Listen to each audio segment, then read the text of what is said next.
What a lovely day it is for a walk in the forest. Oh yes, you're absolutely right. Let's go hiking now.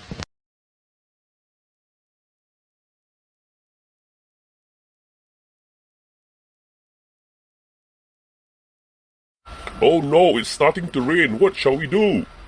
Oh, I know. Remember Mr. Tan taught us how to build a basha? Maybe we can build a basha. Yes, that's a good idea. I think I have all the stuff I need in my backpack. Yes, let's build the basha quickly so that we don't get wet.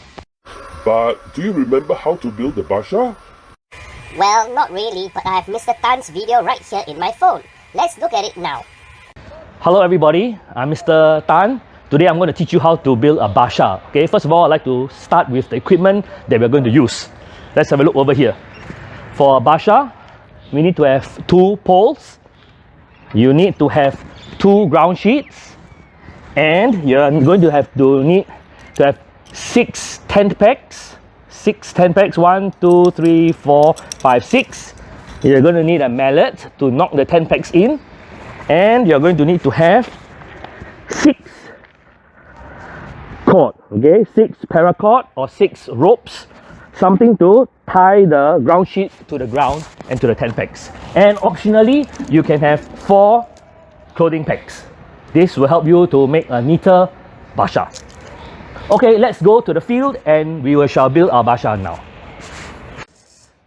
Hello everybody, welcome to the field. So now we are moving on to the section where we actually build the basha.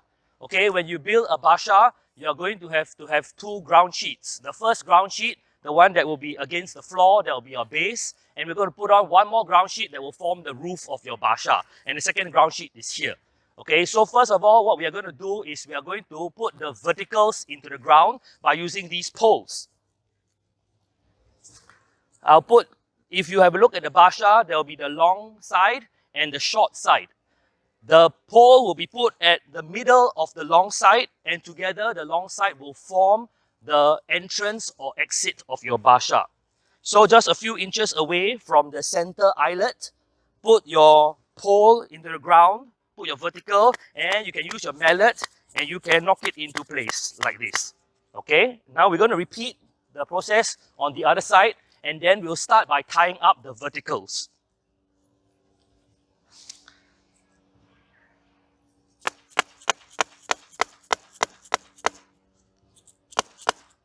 You'll notice also that what I've done is I've set up the cord, the paracord, as well as the tent pegs into the corners so that they're neat and tidy and they're ready to accept all of the different parts that we're going to put together. Now this is the second part of the ground sheet. This will form the roof. So what we're going to do now is we are going to lay it out and we're going to tie the roof part to the verticals.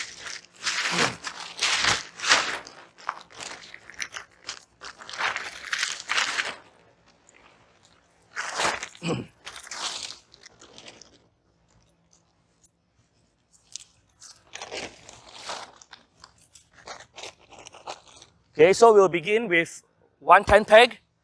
We'll put it down here and we'll unravel our paracord and we'll start to tie it up.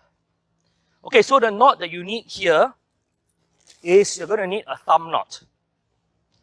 Take the working end of the cord and pass it through the center eyelet of the long end.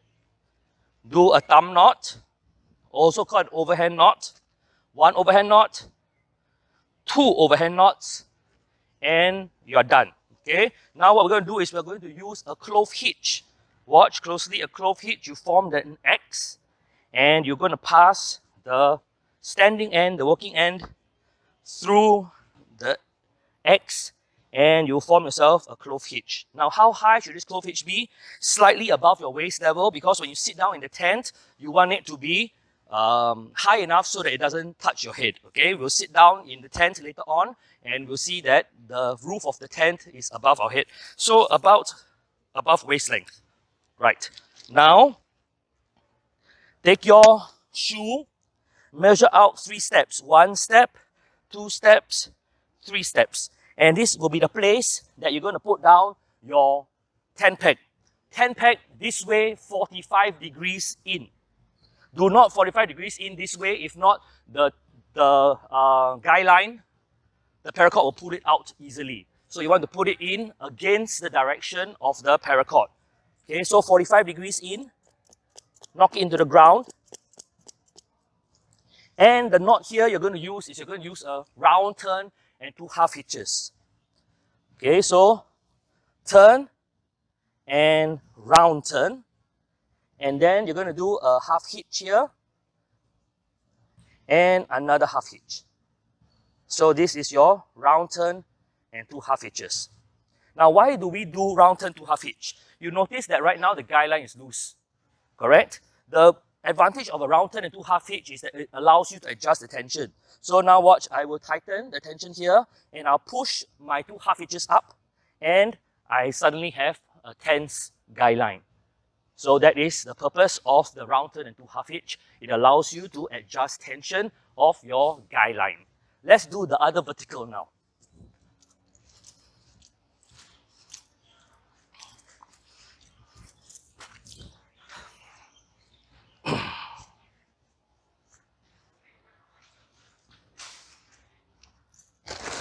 Again, identify the center eyelet of the long end of the top ground sheet. Take your working end of the paracord, pass it through the eyelet, and do 2 overhand knots. 1 overhand knot, 2 overhand knots, and you've secured the ground sheet to your paracord. Again, we're going to form our clove hitch, and we're going to pass the working end through it, and we'll form a clove hitch.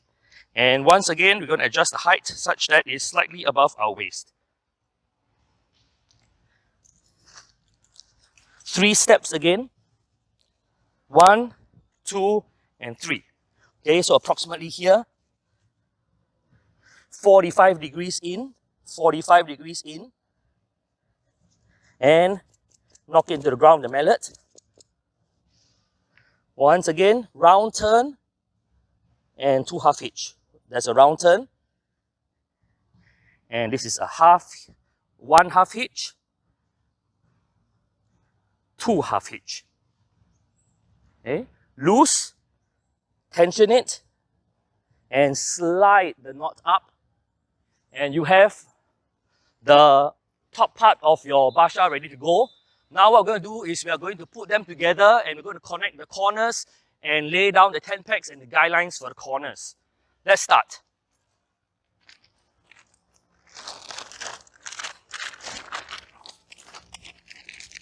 This time round, we are going to connect the top ground sheet to the base ground sheet. We're going to put the eyelets together and we're going to pass our paracord through these 2 eyelets together, okay?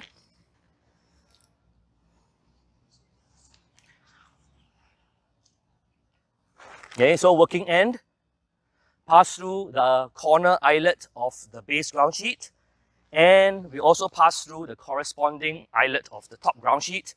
Once again, do you remember what knot to use? We're going to use 2 overhand knots, correct? Overhand knot 1 and overhand knot 2. Okay. From here, we are going to measure out 3 steps again. 1, 2, and 3. Approximately here.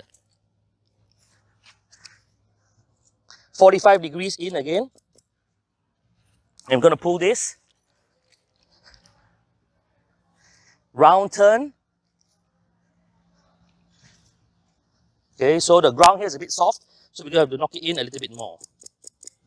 Round turn. And 2 half hitches. 1 half hitch and a second half hitch. Pull down, that's your half hitch, and we're going to tension it up like this. What do we do with the extra cord? Well, you can do more half hitches just to tidy them up.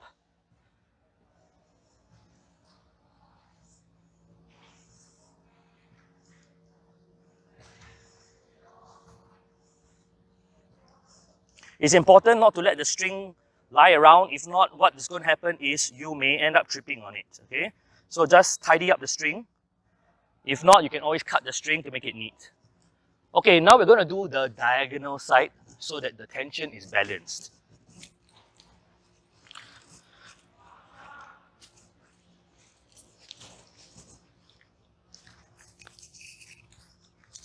Okay, once again, we're going to connect the corners, the basha, working end,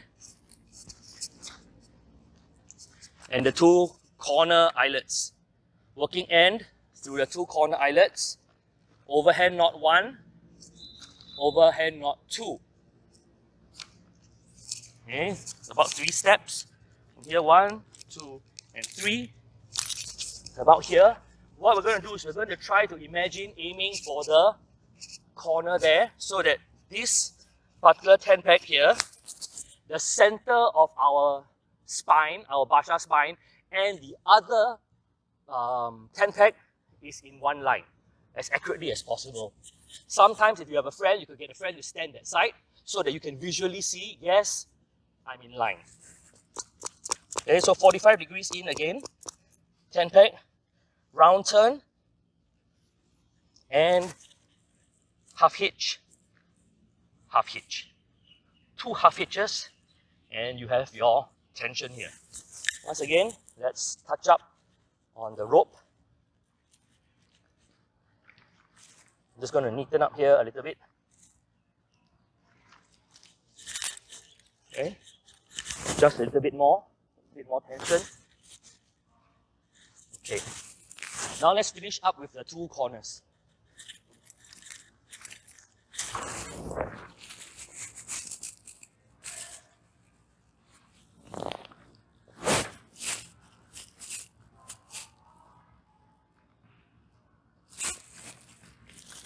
Overhand knot, overhand knot.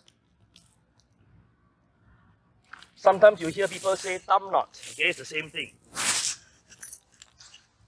1, 2, and 3. So again, we want to take this tent peg and we want to keep it in line with this and keep it in line with that and aim for the center of the spine.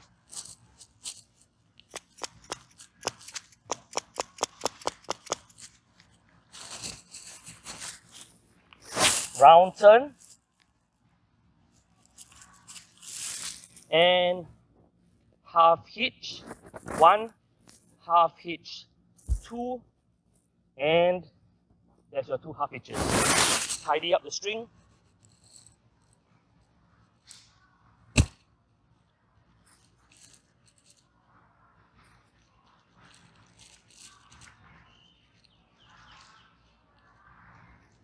Okay, one last corner to do.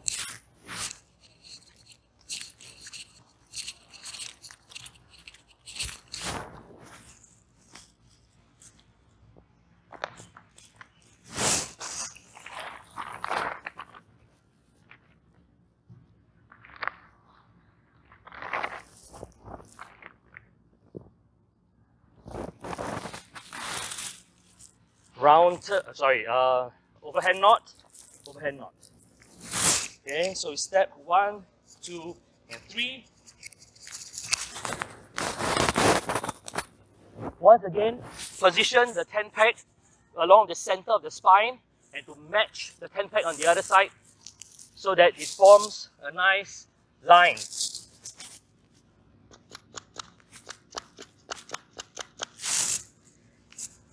Tent peg in, 45 degrees, round turn, half hitch, and half hitch again. That's your 2 half hitches. Adjust the tension, tidy up the string. Okay, so now, this is your basic basha. Remember, I spoke to you about using clothes pegs. Now, what can the clothes pegs do? You notice that if the rain falls onto the roof, like this, it will go inside the tent. Your water flows and goes inside the tent. Now, we do not want that to happen. If not, you end up sleeping in a puddle. What we're going to do now is we're going to take this top part and the bottom part and we're going to fold it. Okay? We fold it and we'll clip it together like this. And then we're going to take it and fold it and we'll clip it together like this. And again, take it and clip it together. What this means is that when the water flows, right? It will not go inside the tent, but it will flow and it will come down this way, okay, when it's heavy enough. So what we'll do is you have enough clothes pegs to do both sides. The larger the tent is, the larger the basha is, the more clips I'm going to use. Okay, here is your basha. And then you can see it inside your tent, and the height of the tent is comfortable because you make sure that the top part here is at your waist height, so you shouldn't be able to touch your head and you can sit comfortably. Okay, thank you for watching. Ah yes, I'm glad we managed to build our basha. Yes, it's so nice to be cozy and dry while it's raining outside. Actually, building a basha is quite easy if you have a friend to help you out. Yes, we managed to build it very quickly because both of us worked together. Now all we need to do is wait for the rain to stop, then we can carry on with our hike. This has been such a fun and adventurous day.